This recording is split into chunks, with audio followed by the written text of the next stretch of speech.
अगर आप low voltage से परेशान हैं, अगर आपका घर बहुत बड़ा है, जैसे कि आपका लोड बहुत ज़्यादा है, इस कंडीशन में आपको एक 15 केवी का स्टेबलाइजर लेना चाहिए। यहाँ पे जो 15 केवी का स्टेबलाइजर है वो डेक्सेल की तरफ से आता है। ये कॉपर वाइंडिंग के साथ में आता है, 100% कॉपर वाइंडिंग है इसमें। लेकिन इस 15 केवी के स्टेबलाइजर में आपको वोल्टेज रेंज जो मिलेगा वो 90 से लेकर के 300 मिलेगा। तो मान लीजिए कि आपके घर में 100 वोल्टेज आ रहा है, 120 आ रहा है, 130 आ रहा है, 150 आ रहा है, 160, 170 ऐसे करके लो वोल्टेज आ रहा है, तो उस कंडीशन में ये स्टेबलाइजर जो है 200 से लेकर के 240 वोल्टेज आउटपुट में दे देगा, जो कि ये सेफ वोल्टेज है घर के अप्लायंसेस के लिए। 240 वोल्टेज से ऊपर वाले वोल्टेज को हाई वोल्टेज माना जाता है। तो 250, 260, 270, 280, 90 इस तरह से अगर वोल्टेज आ रहा है तो उस कंडीशन में भी ये हाई वोल्टेज को मतलब एक सेफ वोल्टेज में कन्वर्ट करके देगा, जैसे कि 200 से लेकर के 240 वोल्टेज पे ये उसको कन्वर्ट करके देगा।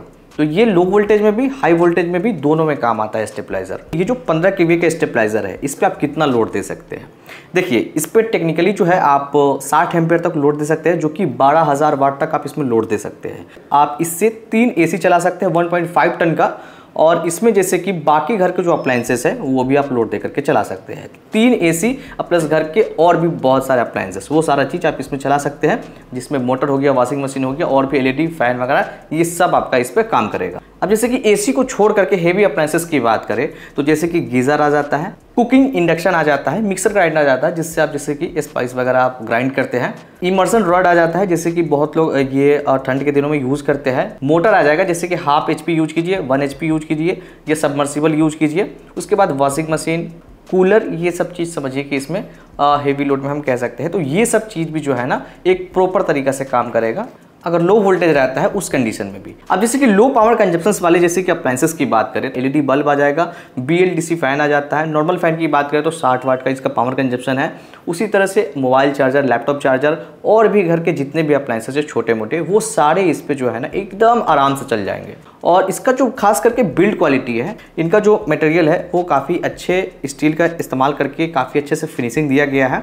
और एयर पास करने के लिए लेफ्ट साइड में, राइट साइड में और ठीक फ्रंट साइड में आप देखेंगे तो यहाँ पे एयर पास करने का भी यहाँ पे ऑप्शंस मिल जाता है। आगे के साइड में जैसे कि आप देखते हैं तो 2 MCB आपको देखने के लिए मिल जाता है। एक MCB जो है मेन MCB है जिसपे समझिए कि सारा लोड रहेगा। उसके बाद में एक MCB आपको मिल जाता है बाईपास MCB। बाईपास MCB का काम ये होता है कि कभी इसमें कुछ खराबी आ जाता है तो आप करंट को बाईपास कर सकते हैं, मतलब बिना स्टेबलाइजर के आपका करंट घर में चला जाएगा बाईपास होके। ये यहाँ पे जो MCB आप देख रहे हैं तो मेन MCB जब आपका ऑन रहेगा तो बाईपास वाला MCB को आपको ऑफ करके रखना होगा।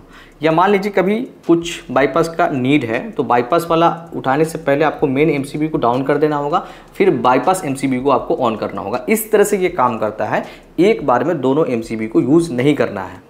बैक साइड की जैसे कि बात करेंगे ना तो यहाँ पे आप देख सकते हैं इनपुट और आउटपुट का कनेक्शन है। इनपुट में जैसे कि आप पॉजिटिव, नेगेटिव और अर्थिंग का कनेक्शन यहाँ पे दे सकते हैं। उसके बाद में जैसे कि सेम चीज़ ऊपर निकल जाएगा जो कि आपके घर में चला जाएगा, जैसे कि यहाँ पे पॉजिटिव वायर, नेगेटिव वायर और यहाँ पे अर्थिंग का वायर आप दे सकते हैं। तो कनेक्शन करना काफ़ी आसान है। जैसे कि पोल से आपका जो भी वायर आता है वो मीटर में चला जाएगा, मीटर से यहाँ पे आकर के इनपुट में लग जाएगा, उसके बाद में जो घर में जाएगा वो आउटपुट से आप ले सकते हैं।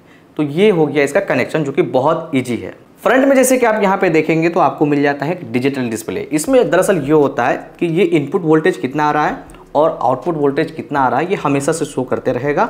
और इसमें जैसे कि हाई वोल्टेज, लो वोल्टेज और कुछ एरर्स शो करते रहेंगे। और इसमें एक फीचर मिलता है जिसका नाम है इनिशियल डिले। इसका काम ये होता है आपके पोल पर से जब भी करंट आया तो करंट आने के बाद ये 10 सेकंड होल्ड करेगा। 10 सेकंड किस लिए होल्ड करता है? क्योंकि वो एक सेफ्टी का काम करता है। जैसे कि मान लीजिए बहुत ज़्यादा फ्लक्चुएशन हो रहा है, उस कंडीशन में होता क्या है कभी कभी कि घर के कुछ अप्लायंसेस ख़राब होने के चांस होते हैं, तो ये 10 सेकंड के लिए होल्ड करेगा और उसके बाद में आपको ये करंट देगा एक तरह से सेफ तरीका से। अब जैसे कि इनसाइड व्यू की बात करें तो अंदर में यहाँ पे देख सकते हैं ये गोल जो ट्रांसफार्मर आप देख रहे हैं यही है टोरॉइडल ट्रांसफार्मर, जो कि काफ़ी हैवी है। ये वीडियो में देखने में काफ़ी छोटा लग रहा होगा लेकिन इसका वेट जो है ना बहुत ज़्यादा है। इस ट्रांसफार्मर का फायदा ये होता है जैसे कि हमिंग नहीं करता है, साइलेंट वर्क करता है और इसका जो इफिशियंसी होता है वो बहुत तगड़ा होता है। और यहाँ पे बहुत हेवी टाइप्स के जो है रिलेज लगे हुए हैं जो कि एक दूसरे को स्विच करते रहते हैं अलग अलग जैसे कि वोल्टेज आता है। तो प्रोटेक्शन के लिए MCB आपको यहाँ पे देखने के लिए मिल जाता है। एक बाईपास है, एक मेन MCB है और यहाँ पे आप देख सकते हैं मदरबोर्ड है जो कि यही जो है पूरे स्टेबलाइजर को हैंडल करता है, कहाँ पे क्या करना है, कैसे करना है। एक तरह से ये ब्रेन कह सकते हैं स्टेबलाइजर का। अब जैसे कि प्राइस की बात करें तो इसका जो प्राइस है वो है 37,000 रुपए। अगर आप इनका ऑफिशियल वेबसाइट से बाय करेंगे, जैसे कि डेक्सेल की वेबसाइट से आप बाय करते हैं, तो वहाँ पे 1,000 आपको ऑलरेडी प्राइस कम देखने के लिए मिलेगा। मतलब वहाँ पे जो प्राइस लिस्टेड है वो 36,000 प्राइस है। और वारंटी की जैसे कि बात करें तो इसमें आपको जो है ना 5 साल का वारंटी मिलता है, 1 साल का नॉर्मल वारंटी है और 4 साल आपको वारंटी रजिस्ट्रेशन करवाना पड़ता है, वो भी 7 दिन के अंदर में। रजिस्ट्रेशन आप व्हाट्सएप पे भी कर सकते हैं, जैसे कि आप हाई लिख करके आप सेंड कर देंगे तो आपका रजिस्ट्रेशन हो जाएगा। आप चाहे तो ऑफिशियल वेबसाइट पे जाकर के भी रजिस्ट्रेशन कर सकते हैं। बहुत लोग का एक कॉमन क्वेश्चन ये भी रहता है कि इस पे हम 2 फेज का मोटर चला सकते हैं कि नहीं, 3 फेज का मोटर चला सकते हैं कि नहीं।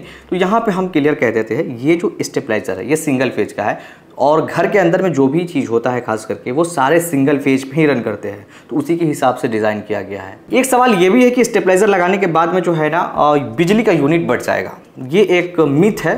स्टेबलाइजर लगाए हुए लगभग 4 साल हो गए हैं, हमने स्टेबलाइजर का इस्तेमाल किया है, ऐसा कुछ भी नहीं होता है। स्टेबलाइजर आप लगाएंगे तो स्टेबलाइजर के अंदर में जो कंपोनेंट है, जैसे कि मदरबोर्ड हो गया, कुछ रिलेज हो गए, इस टाइप के जो भी कंपोनेंट होते हैं वो अपने आप को रन करने के लिए थोड़ा सा करंट का इस्तेमाल करते हैं, ऐसा नहीं है।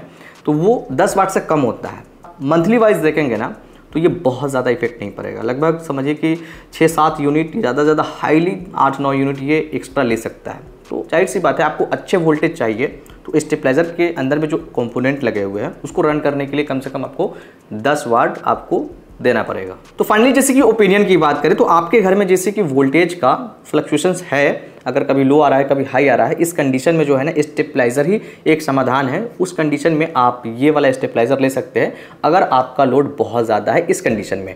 और सबसे जो एक अच्छा चीज़ ये लगा है ना इस स्टेबलाइजर से कि अगर आपके पास में एसी है तो एसी का स्टेबलाइजर आपको अलग से बाय करने की ज़रूरत नहीं है, क्योंकि एसी का स्टेबलाइजर का जो वोल्टेज रेंज होता है वो 90 नहीं होता है ज़्यादातर, और 90 वाला का जो प्राइस है वो बहुत ज़्यादा होता है। तो उस कंडीशन में आप इस पर 3 एसी आप यूज कर सकते हैं, तो उसके लिए आपको एसी के लिए एडिशनल अलग से स्टेबलाइजर लेने की नीड नहीं है।